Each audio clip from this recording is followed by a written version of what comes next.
Muy buenas tardes a todos.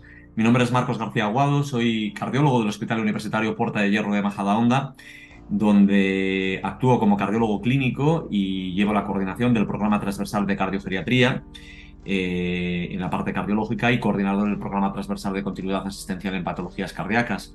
Aparte, soy pues el responsable de esta web CarPrimaria.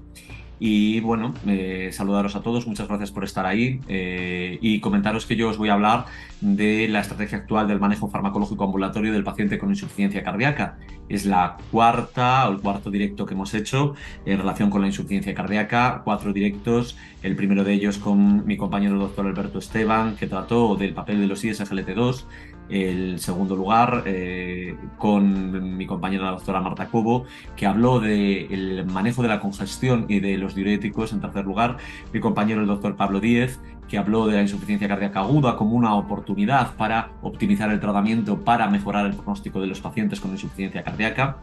Y yo, pues, hablar de cómo debemos a día de hoy manejar a nivel ambulatorio nuestros pacientes que tienen insuficiencia cardíaca.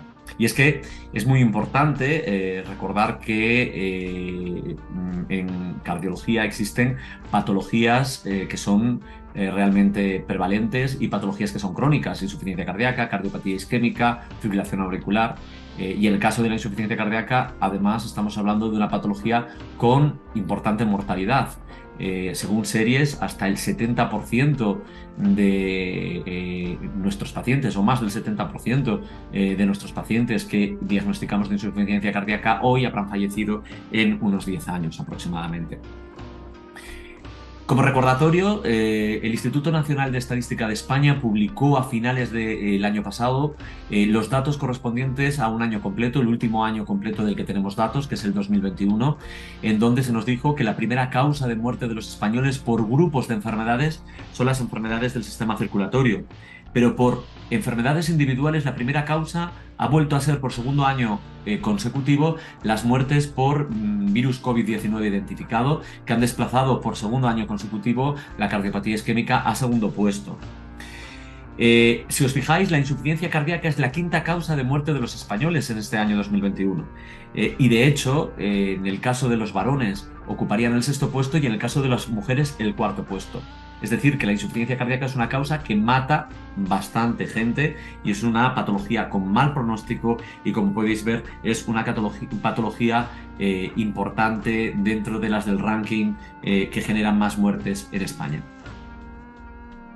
Por eso es muy importante manejar adecuadamente nuestros pacientes con insuficiencia cardíaca, que además es una patología que engaña mucho. El paciente parece que está estable, pero realmente sabéis que hay una serie de ejes, esos ejes neurohormonales que no paran de activarse, ese eje sistema renina-angiotensina, ese eje adrenérgico, que lo que están haciendo es perjudicar al corazón. Y entonces, aunque no tenga todavía muchos síntomas o tengamos fármacos que tengan al paciente bastante estable, la patología sigue progresando de forma inexorable hasta la muerte.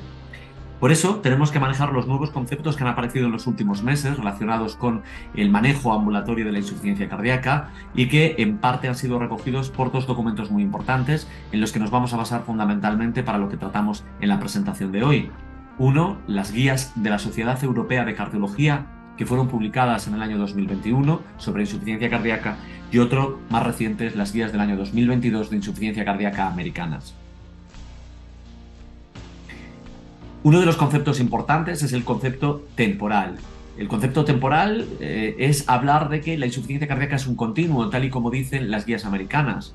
En realidad, nosotros observamos cómo el paciente empieza a desarrollar una serie de factores de riesgo que pueden generar enfermedad cardiovascular, luego generan una enfermedad micro y macroscópica cardíaca sin todavía haber desarrollado ni signos ni síntomas de insuficiencia cardíaca, y luego desarrollan ya la insuficiencia cardíaca. Es decir, por un lado estaríamos en pacientes que cuando tienen factores de riesgo están en riesgo de desarrollar insuficiencia cardíaca, que van desarrollando después una enfermedad micro y macroscópica que tenemos que intentar detectar, porque es justo la fase previa al desarrollo ya de una verdadera insuficiencia cardíaca, que es lo que llamamos preinsuficiencia cardíaca, y luego ya se desarrollaría la insuficiencia cardíaca.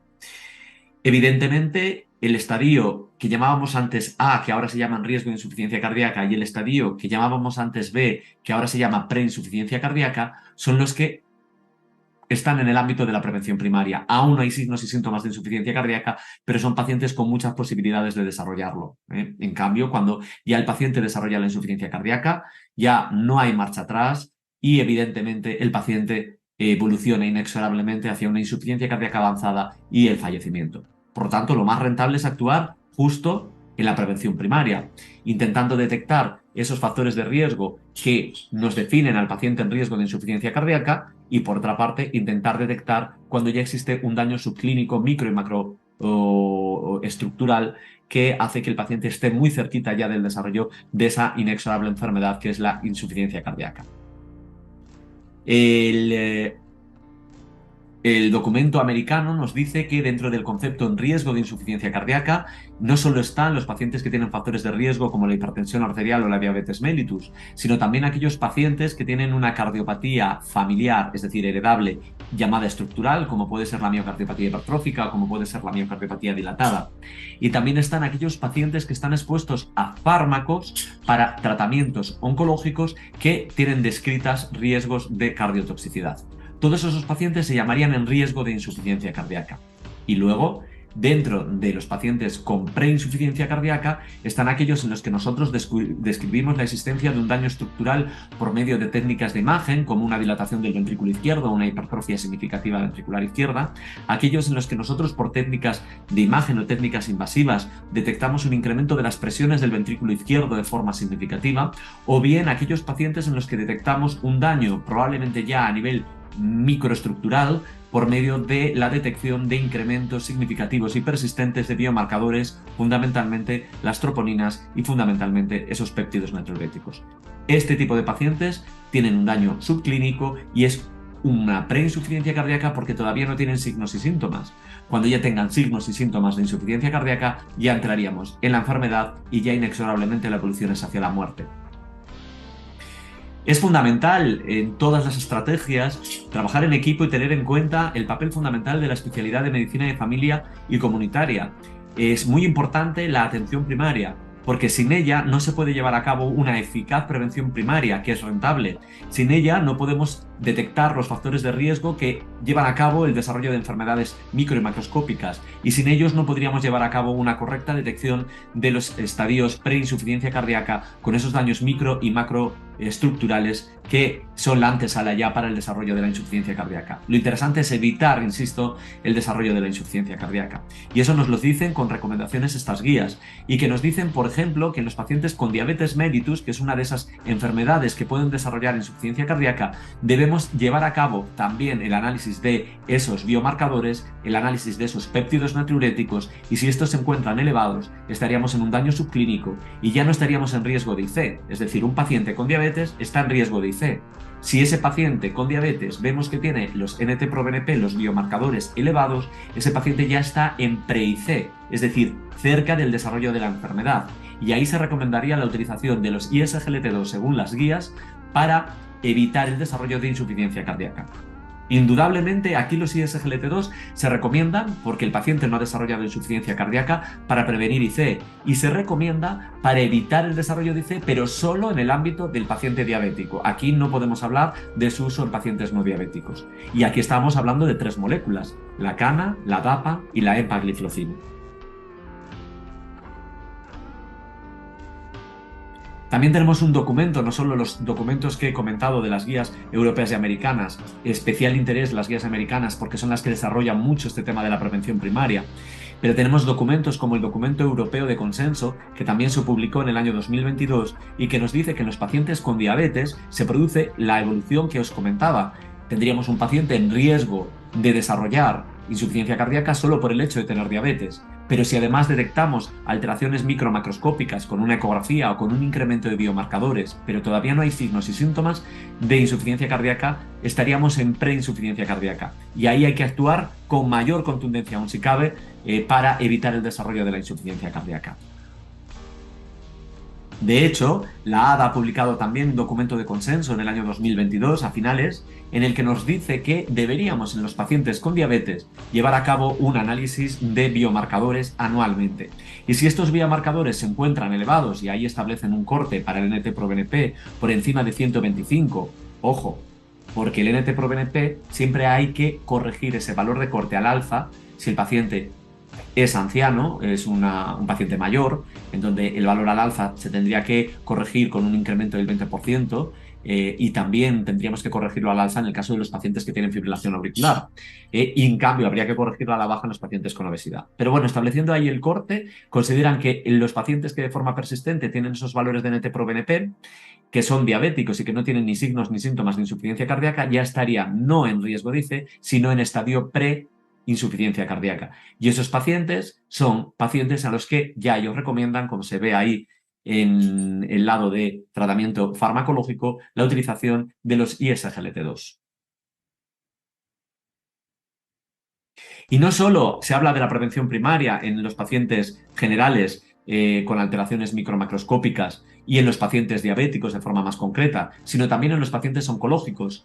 A finales también del año pasado, hacia el mes de septiembre, finales de agosto, se presentaron las guías europeas de la Sociedad Europea de Cardiología para el manejo del paciente oncológico en relación con las patologías cardíacas. Son las primeras guías que disponemos de cardio-oncología. Y estas guías nos dicen que en los pacientes con alto riesgo o muy alto riesgo de padecer eventos cardiovasculares porque tienen además fármacos con riesgo significativo de cardiotoxicidad, para evitar el desarrollo de la insuficiencia cardíaca, se recomienda la utilización farmacológica de tratamiento con IECA o ARA2 y tratamiento con beta bloqueante. Y de forma general, para prevenir los eventos cardiovasculares, la utilización de estatinas. Por lo tanto, mucha insistencia, como veis en documentos presentados a lo largo del año pasado, en la prevención primaria con la utilización de fármacos. En pacientes, en resumen, diabéticos, si tienen daño micro-macro, inhibidores SGLT2. Y, por supuesto, en los pacientes en general también plantear control, por supuesto, estricto de los factores de riesgo para evitar el desarrollo de la insuficiencia cardíaca y plantear en estos pacientes la utilización de IECA, ARA2 y estatinas, como veis, de forma clara en los pacientes oncológicos expuestos a fármacos con riesgo de cardiotoxicidad. Dicho esto, si el paciente termina desarrollando signos y síntomas de insuficiencia cardíaca, ya se activan todos los ejes de forma clara y ya, como dijimos, no hay vuelta atrás y ya estaríamos en un paciente con insuficiencia cardíaca y estaríamos en el campo de la prevención secundaria. Y en el campo de la prevención secundaria, una de las cosas muy importantes es saber cómo todos los documentos presentados el año pasado insisten en clasificar a nuestros pacientes según la fracción de eyección del ventrículo izquierdo. Así, en acuerdo con los dos documentos, tendríamos, por un lado, a los pacientes con fracción de eyección reducida, que son aquellos que tienen una FEBI por debajo del 40%, los pacientes con una fracción de eyección ligeramente reducida, aquellos que tienen una FEBI entre el 41 y el 49%, y los pacientes con fracción de eyección preservada, aquellos que tienen una FEBI igual o superior al 50%. Y además hay otra categoría que se menciona en las guías americanas, que es los pacientes que tienen una insuficiencia cardíaca con fracción de eyección mejorada. La insuficiencia cardíaca con fracción de eyección mejorada es aquellos pacientes que tenían una reducida y que mejoraron su fracción de eyección pasando a ligeramente reducida o preservada. Este tipo de pacientes debemos interpretarlos como pacientes con insuficiencia cardíaca con fracción de eyección reducida, aunque haya normalizado la fracción de eyección, y no debemos retirar las terapias pronósticas que luego vamos a mencionar que tienen que tener.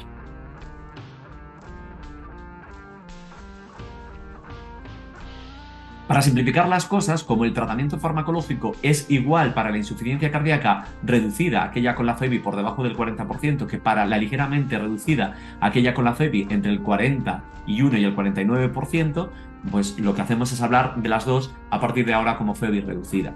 Es verdad que la evidencia científica que sustenta la utilización de fármacos con impacto pronóstico en la insuficiencia cardíaca reducida es fuerte, mientras que la ligeramente reducida se suele basar en pequeños estudios o en análisis post-hoc o subanálisis de estudios principales. La insuficiencia cardíaca con fracción de eyección mejorada veremos que se tratará también como la reducida y en cambio se trata distinta la insuficiencia cardíaca preservada.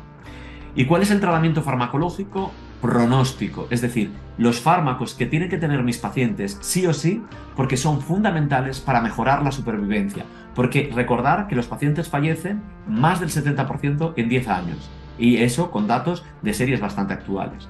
Pues bien, Lo primero es decir que como el tratamiento en la reducida, ligeramente reducida con menos evidencia y mejorada también con menos evidencia es el mismo, mejor organizamos el gráfico así.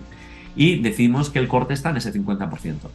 Los pacientes con fracción de eyección por debajo del 50% y de insuficiencia cardíaca tendrían que tratarse con IECA-SARA2, beta-bloqueantes, bloqueantes de los mineralocorticoides e inhibidores de SGLT2 como fármacos con impacto pronóstico.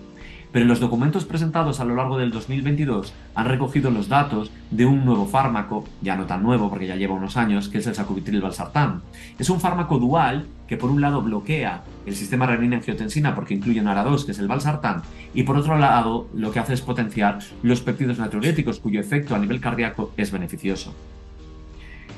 Las guías y sobre todo las europeas con algo más de tibieza, pero las americanas de forma muy clara, dicen que el fármaco a utilizar es el sacubitril/valsartán y no los IECA-SARA2, de tal forma que lo que tenemos que hacer es desde el principio, cuando se diagnostica a un paciente con insuficiencia cardíaca, utilizar sacubitril/valsartán y solo si es imposible utilizarlo, fundamentalmente por temas de coste, utilizar los IECA-SARA2. Así, el tratamiento pronóstico quedaría sacubitril/valsartán con beta bloqueante, con bloqueante de los mineralocorticoides y con los inhibidores SGLT2. Además, sabemos que el sacubitril/valsartán y los bloqueantes de los mineralocorticoides pueden ser eficaces más allá incluso del 50%, no exactamente en pacientes que llamamos como preservada, pero es verdad que no podemos en medicina aplicar todas las cosas de una forma estricta. Si un paciente tiene una fracción de eyección del 51%, debo tratarlo como FEBI preservada y tengo que tener cierta flexibilidad valorando una serie de variables de nuestros pacientes para decidir las terapias. Pero hay subanálisis que parecen demostrar que más allá del 50% habría eficacia con sacubitril/valsartán y con bloqueantes de los mineralocorticoides. Y hay otro fármaco, el inhibidor SGLT2, que ha demostrado su eficacia claramente y con estudios fuertes e importantes en los pacientes con insuficiencia cardíaca con fracción de eyección preservada. Todos conocéis los datos del estudio Emperor Preserve que demostró la eficacia de la empagliflozina en pacientes también con fracción de eyección preservada y el estudio de Liver con la dapagliflozina demostrando la eficacia en fracción de eyección preservada. Como ya teníamos estudios que demostraban la eficacia de estos fármacos en reducida, se puede concluir que en el caso de insuficiencia cardíaca, independientemente de la fracción de eyección, podemos siempre utilizar el inhibidor SGLT2 porque va a mejorar el pronóstico. Pero es que además sabemos que los inhibidores SGLT2, si en prevención primaria solo podíamos usarlo en diabetes para evitar el desarrollo de insuficiencia cardíaca, en prevención secundaria podemos utilizarlos independientemente de que haya diabetes, porque el fármaco ha demostrado eficacia y seguridad y ha mejorado el pronóstico reduciendo la mortalidad cardiovascular en insuficiencia cardíaca con fracción de eyección preservada, con fracción de eyección reducida, en pacientes con diabetes y en pacientes sin diabetes. Por tanto, en pacientes con insuficiencia cardíaca reducida, ligeramente reducida y mejorada, debemos utilizar estos fármacos pronósticos para la mejora de supervivencia. El sacubitril/valsartán, beta-bloqueante, bloqueante de mineralocorticoides, inhibidor SGLT2. Y en preservada, el inhibidor SGLT2. Y aquí, insisto, tanto en reducida como en preservada, solo hay dos inhibidores SGLT2 que se puedan utilizar, la dapagliflozina y la empagliflozina. Además de todo esto, empezaréis a ver progresivamente en vuestras consultas la aparición de pacientes con otro fármaco oral que también requiere titulación, que se llama el Vericiguat. Este fármaco ha demostrado su eficacia por una reducción discreta, pero sí significativa, de la mortalidad cardiovascular en pacientes con insuficiencia cardíaca, con fracción de eyección por debajo del 40%. Parece que podría tener datos de mejoría de calidad de vida por encima del 40%, pero no son datos suficientes. Y ha demostrado que es un fármaco eficaz si el paciente tiene una insuficiencia cardíaca con una descompensación reciente.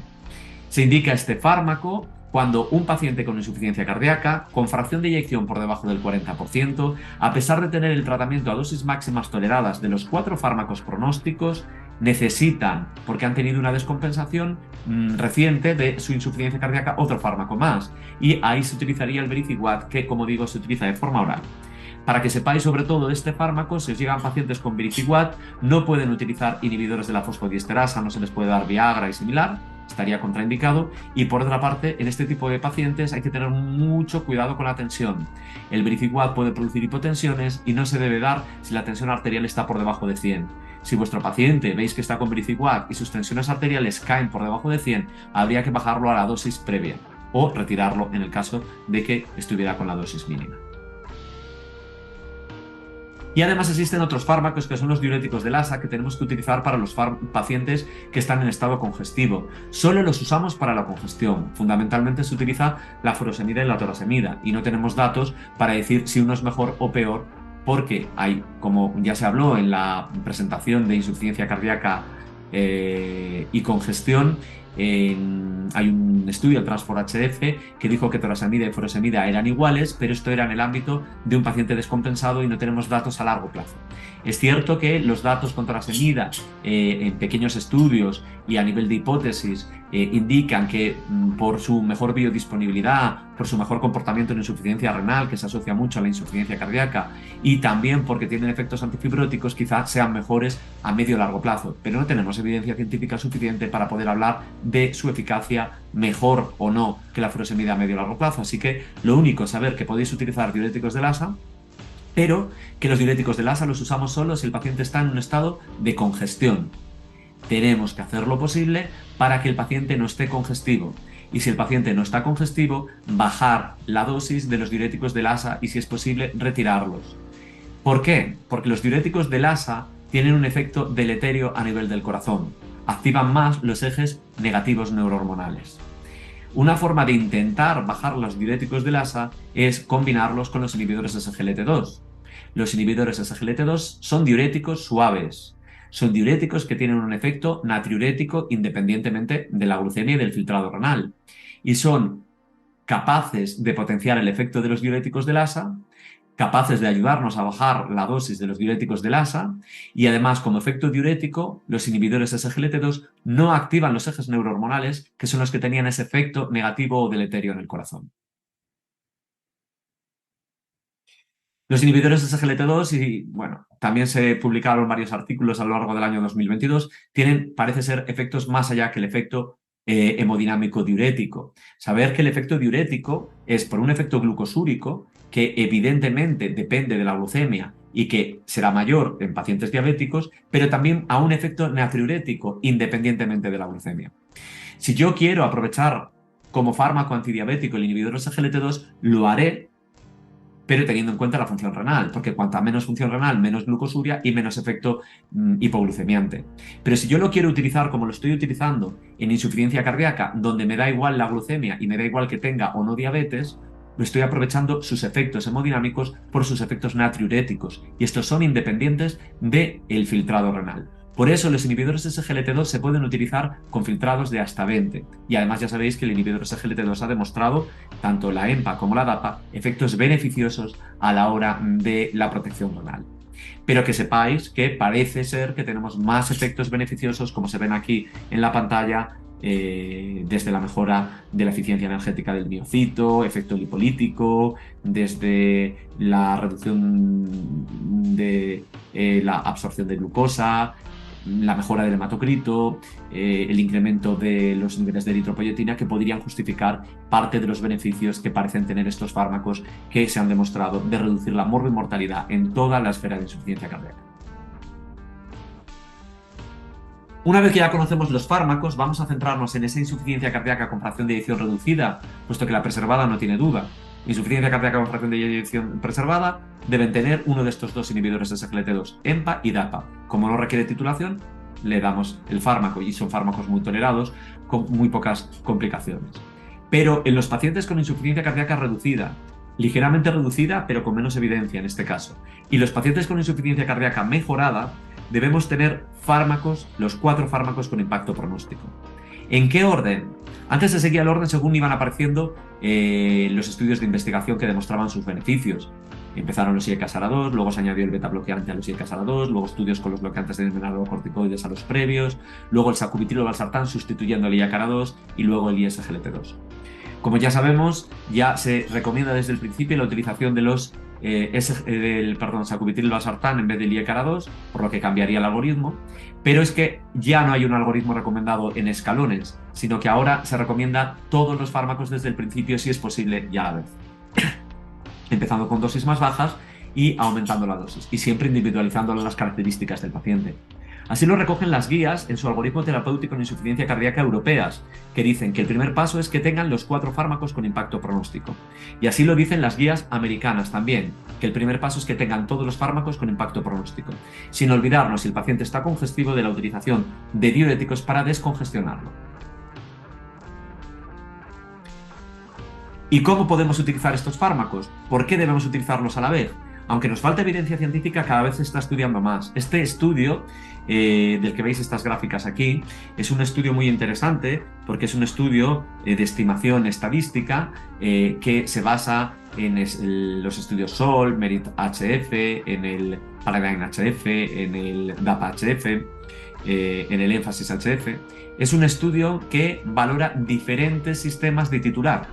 Sistemas desde el tradicional, que empezamos con IACARA2, luego betas, luego bloqueantes de los mineralocorticoides, luego cambiamos el IACARA2 por el sacubitril/valsartán y luego añadimos el inhibidor SGLT2, que era el sistema de antes en escalones, que tardaríamos en alcanzar las dosis máximas de los fármacos pronósticos más de 24 semanas, y lo compara con otros sistemas en donde acortamos los tiempos. Fijaros en la tabla de la derecha que los pacientes pueden llegar a tener unos tiempos de titulación para alcanzar el máximo de tan solo 10 semanas si empezamos con 2 fármacos al mismo tiempo, o si empezamos con sacubitril/valsartán desde el principio, porque ya no tenemos que hacer el switch, el cambio del IACARA2 al sacubitril/valsartán. Y ellos en su estimación demuestran que en cuanto a eventos combinados de hospitalización por insuficiencia cardíaca y muerte cardiovascular, los eventos en un año por 1000 habitantes se reducirían en 47,3 y la mortalidad por todas las causas se reduciría en 13,7, por lo que no es poca cosa. Y se demuestra que cuanto más rápido alcancemos las dosis máximas de los fármacos pronósticos, estaremos probablemente aportando una mejor supervivencia a nuestros pacientes. La tendencia por eso es seguir esto, no empezar con unos pocos fármacos, ir subiendo y añadiendo fármacos, sino empezar con todos los que podamos de golpe, si es posible con los 4, y luego ir titulando.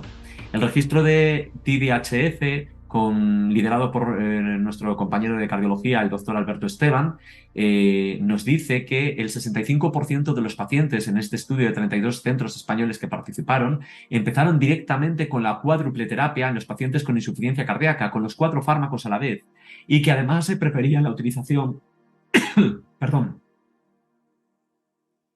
del sacubitril/valsartán desde el principio en el 74,1%, tal y como, insisto, se está recomendando en todos los últimos documentos en insuficiencia cardíaca.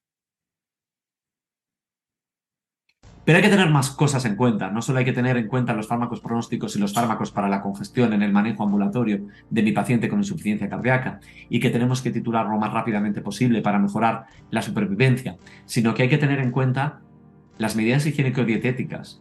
Es decir, que el paciente tenga una dieta pobre en sal, que el paciente evite la toma de fármacos antiinflamatorios, que el paciente aprenda a cuidarse, sepa lo que significa su patología, sepa su pronóstico, sepa identificar claramente los signos de descompensación, sepa dónde acudir y qué es lo que tiene que hacer cuando hay una descompensación, se pese todos los días siempre en las mismas condiciones con la misma báscula de forma calibrada y sepa aumentar o bajar el diurético. Y sepa cuáles son los fármacos importantísimos que impactan en el pronóstico. Y sepa también, no solo él, sino su entorno familiar, qué patología tiene, qué significa su patología, qué significan los cuidados y qué significa, sin lugar a dudas, los fármacos que tiene que tomar. También tenemos que tener en cuenta el hierro. Y tenemos que tener en cuenta el hierro porque los pacientes con insuficiencia cardíaca suelen tener un edema intestinal. Y este edema intestinal, junto con otros efectos que provocan también pérdida, pues pérdidas de sangre, etc., estos pacientes desarrollan ferropenia. Y se ha visto que la ferropenia, independientemente de que haya anemia, se relaciona con un peor pronóstico del paciente con insuficiencia cardíaca con fracción de eyección reducida o ligeramente reducida. Y que la corrección de esa ferropenia administrando hierro endovenoso, porque el hierro oral no se absorbe, será capaz de mejorar la supervivencia de nuestros pacientes y mejorar la morbimortalidad cardiovascular a expensas de la mejora de la calidad de vida y la reducción fundamentalmente de esas hospitalizaciones por insuficiencia cardíaca. Que reducir una hospitalización por insuficiencia cardíaca, como sabéis, es muy importante, porque cada hospitalización empeora de forma significativa el pronóstico de nuestro paciente y acorta su supervivencia. Y también tenemos que tener en cuenta el potasio. porque los niveles de potasio tienen que intentar mantenerse entre 4 y 5. Si los niveles de potasio se elevan por encima de 5, tenemos problemas. Es cierto que tenemos la opción de quelantes, pero en el manejo ambulatorio tenemos que saber que si yo cambio el IECARA-2 con el switch adecuado al sacubitril/valsartán, estaré utilizando un fármaco, sacubitril/valsartán, que no solo reduce más la mortalidad cardiovascular que el IECARA-2, sino que además es un fármaco capaz de conseguir menos incremento de los niveles de potasio que el IECARA-2. Y si además yo utilizo, que debo usarlo, el inhibidor SGLT2, he de saber que mi paciente va a tener menos riesgo de hiperpotasemia que si no lo utilizo. Por lo tanto, tengo que tener todo esto en cuenta en el manejo del paciente con insuficiencia cardíaca y, por supuesto, no olvidar hacer controles analíticos en donde tengo que mirar el metabolismo del hierro para ver si tienen ferropenia y mirar, por supuesto, los niveles de potasio. También tengo que tener en cuenta otros fármacos, los que nosotros llamamos fármacos prohibidos en insuficiencia cardíaca, los antiinflamatorios, la saxagliptina, la alogliptina, otros fármacos para diabetes, las thiazo. Todos esos fármacos son perjudiciales, generan descompensación de insuficiencia cardíaca y no deberían estar en la farmacopea de nuestro paciente.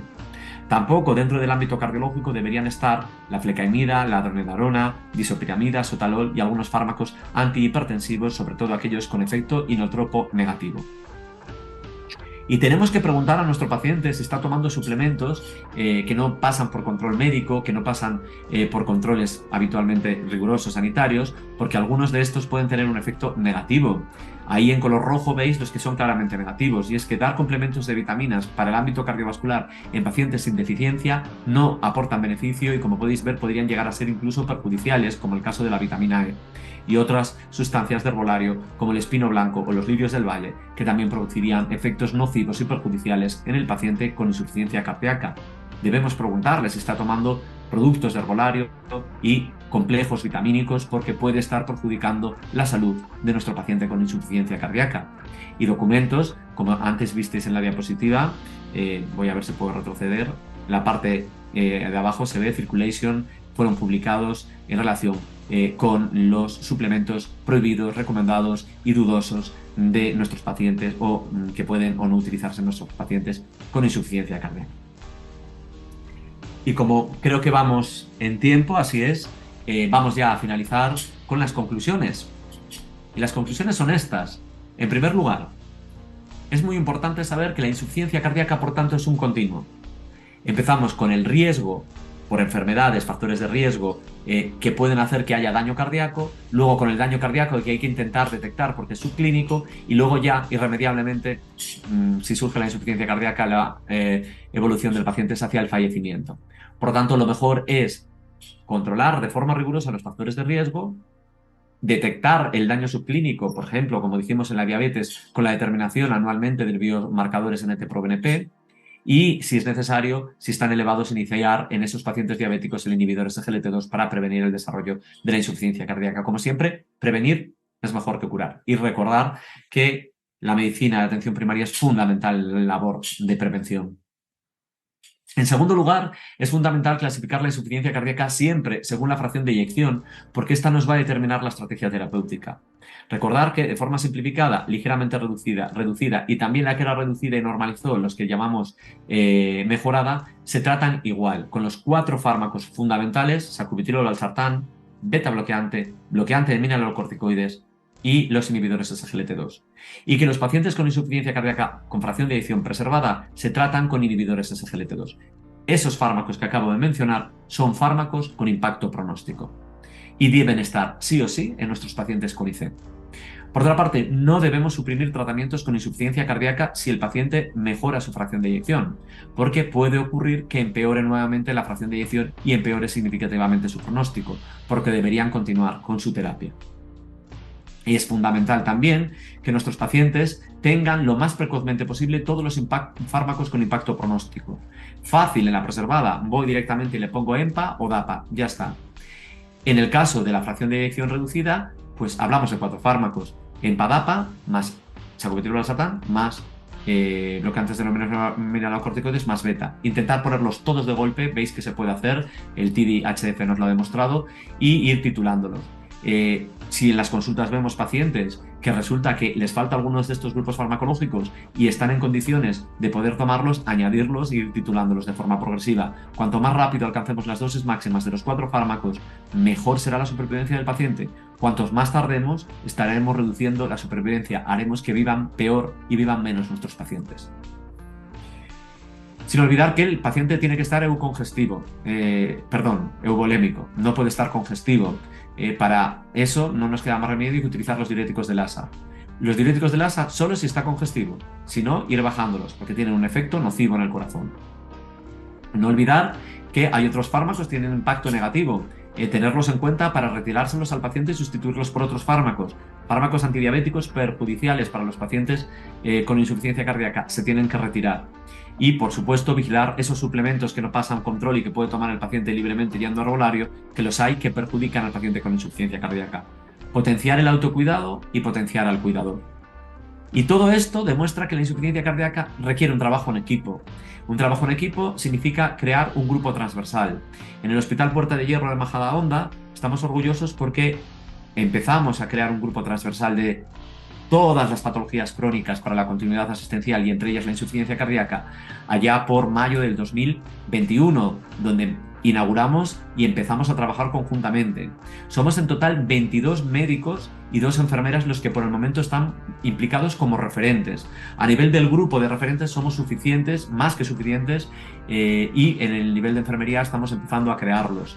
Con nosotros están médicos de medicina de familia muy implicados, a los que les agradezco esa implicación, que son la doctora Pepa Rey, la doctora Esther Minguela, Mónica Gracia, Teresa Gijón, Nuria González, Isabel Santos, Eva Mena, Pilar Ávila, Miguel Cruz, José María Fernández Bravo, Bea Pax, María Fernández Amigo, Olga Vicente, María Jesús Infante, Ignacio Campo, Tomás Giraldo, Miriam de Prada, Cristina Ciria, Miriam Menéndez, Rocío Vallejo, Ana Solís y las enfermeras Sonia Morante y Azucena Galán. Los menciono porque este programa no existe sin la implicación de toda esta gente. Y evidentemente también tenemos otro programa que también está relacionado con la insuficiencia cardíaca en el Puerta de Hierro, que es el programa de geriatría, que en el ámbito cardiológico está coordinado, gracias a mis compañeros que me han dado esa confianza por mí, y que cuenta también con 2 grandes compañeras de geriatría, la doctora Blanca Carbelledo y Ana Suera. Y esto es, como os digo, los programas que lo iniciamos en el mes de mayo del 2021 y que ya hemos conseguido pues, ese grupo de referentes perfectamente comunicados, el realizar sesiones formativas acreditadas y presenciales acreditadas, tener un sistema de comunicación de todos los referentes por un sistema Pillpocket y por un sistema InPocket.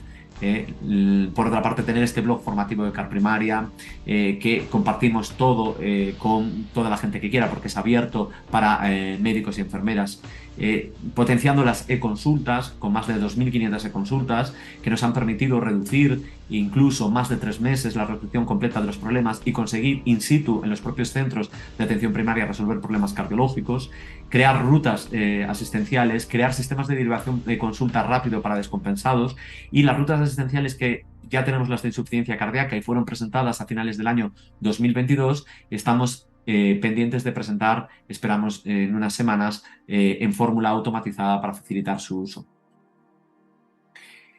La página web CarPrimaria, que es totalmente independiente, es totalmente no condicionada, está hecha, como he mencionado muchas veces, por nosotros, desde el diseño, desde el mantenimiento, todo, por médicos, que vemos además pacientes, que estamos en el día a día valorando y viendo pacientes. Yo semanalmente veo más de 90 pacientes de cardiología, y que todas estas cosas en las que hemos comentado y que se han basado en estudios, son estudios que han salido publicados en post resumidos, que no llevan más de 3 minutos de lectura, con su referencia, por supuesto, por si queréis leer todo el documento, en la página web de CarPrimaria. Y no solo tenemos esta página web de CarPrimaria, en donde tenemos además la posibilidad de que consultéis por cada una de las secciones: cardiopatía isquémica, insuficiencia cardíaca, arritmias, tenemos vídeos, tenemos test, sino que también tenéis la posibilidad de seguirnos si queréis por redes sociales. Estamos en Instagram y estamos en Twitter, donde nos podéis seguir con @CarPrimaria.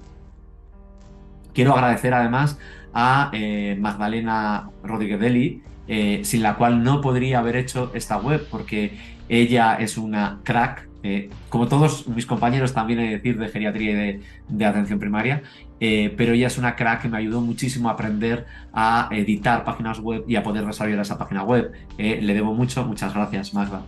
Y bueno, yo ya he terminado, creo que en tiempo. Muchísimas gracias por la atención de todos vosotros.